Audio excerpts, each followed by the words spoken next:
20 gadiem mēs sākām šo ceļu. Mēs bijām jauni, enerģijas pilni un gribējām pierādīt, ka vietējiem ir spēks.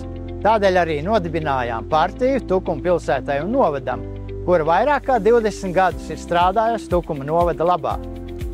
Mēs esam uzkrājuši pieredzi, tagad mēs to liksim lietā.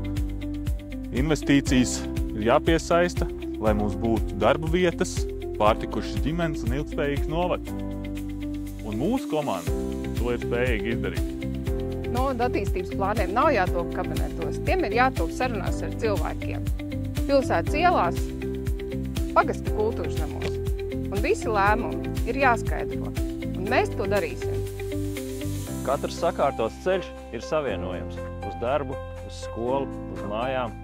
Mēs esam šeit, lai šie ceļi vairs nav tikai tukši solījumi, bet darbi, kas jau ir padarīti. Mājoklis tas nav tikai jumts virs galvas. Mājoklis tā ir vieta, kur atgūt spēkus pēc garas darba dienas.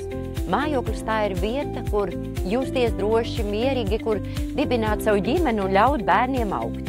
Apsolām, ka mājokļa jautājums būs viens no galvenajiem, kurus mēs risināsim. Darbs mūs nebiedē.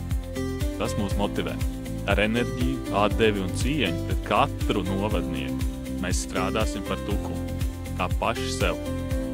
Tukuma novads pieder mums visiem. Tikai kopā mēs varam uzbūvēt tādu Tukuma novadu, kādu to vēlamies redzēt. Kopā uz nākotni.